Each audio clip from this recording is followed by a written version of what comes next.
वॉटरटन national पार्कमध्ये आपण गेल्या व्हिडिओमधून क्रूजचा अनुभव घेतला व अमेरिकेची इंटरनॅशनल बॉर्डर क्रॉस केली. क्रूजवरून परत आलो ते इतर जागा एक्सप्लोर करण्यासाठी. चला तर मग माझ्यासोबत वॉटरटन मधील प्रेक्षणीय स्थळे बघायला.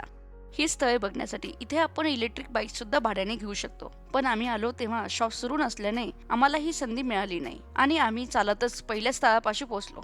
ते स्थळ म्हणजे कॅमरॉन फॉल्स. हा धबधबा वॉटरटन मधील सगळ्यात प्रसिद्ध धबधबा असून इथे सगळ्यात जास्त फोटोग्राफी केली जाते. आम्हीही इथे एक सेल्फी काढली आणि तेवढ्यात फॉल्स शेजारी असलेल्या माहिती फलकावर आम्हाला येथील अजून 2 स्थळांची माहिती मिळाली.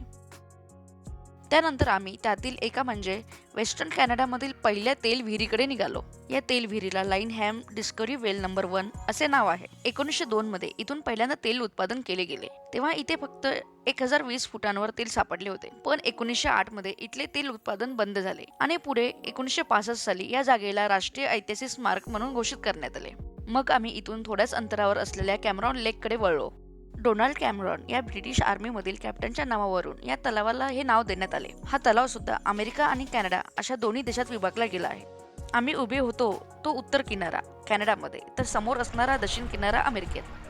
हा तलाव खोल नसल्याने इथे पर्यटक मोजमजेसाठी, पोहण्यासाठी आणि मासेमारीसाठी येतात. आमच्या लिस्टमध्ये यापैकी काही नसल्याने आम्ही किनाऱ्यावर बसून जेवण करूया असा प्लॅन केला आणि वनभोजनाचा आनंद घेतला. मग पुढे निघालो ते वॉटरटन मधील सगळ्यात सुंदर अशा इमारतीकडे, म्हणजेच प्रिन्स ऑफ वेल्स हॉटेल.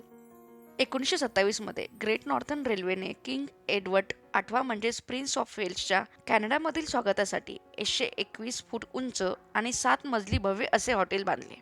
याचा उपयोग त्यांना प्रसिद्धीसाठी करायचा होता, पण एडवर्ड 8वा जेव्हा इथे आला त्याने दुसरीकडेच मुक्काम केला आणि हॉटेल तसेच राहिले.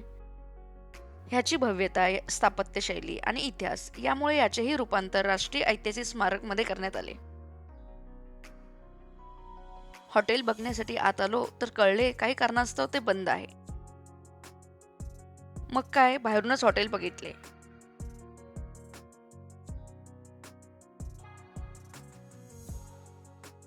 वॉटरटन तलावातून जल प्रवास करणारी क्रूज आणि त्यावर झालेली गर्दी बघितली. दगडांच्या लगोऱ्या उभ्या केल्या आणि थोडी ट्रिक फोटोग्राफी केली. दोघांचा एक फोटो काढला आणि निघालो इथे असणाऱ्या रेड रॉक कॅनॉनकडे. आणि तेव्हाच वाटेत एक ग्रिझली बेअर दिसला. गाडी थांबवली आणि झूम करून काही फोटो आणि व्हिडिओ काढले.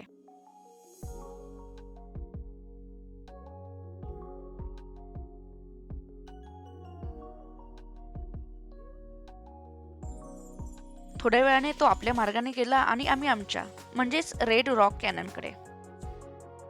अर्जिलाइट प्रकारातील लाल रंगाच्या दगडांची नदीच्या पाण्याने झीज होऊन निसर्गाने केलेला सुंदर कलाविष्कार आपल्याला इथे बघायला मिळतो. पाण्याचा प्रवाह जास्त नसल्याने आपल्याला ह्या दरीत उतरता येते आणि आतमध्ये फिरायची मजाही घेता येते. आम्हीही थोडे पाय मोकळे केले आणि दरीत एक फेरफटका मारला.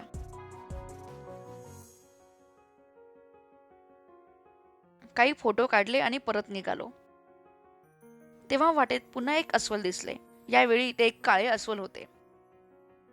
इथे रस्ता अरुंद होता आणि मागे ट्रॅफिक, त्यामुळे आम्ही थांबलो नाही आणि पुढे निघालो ते गवे बघण्यासाठी. एका मोकळ्या मैदानात पण कुंपणात अनेक गवे इथे ठेवण्यात आले होते. आपल्याला ते थोड्या अंतरावरून बघता येतात. आम्ही त्यांची एक झलक बघितली आणि इन्फो सेंटरकडे परतलो.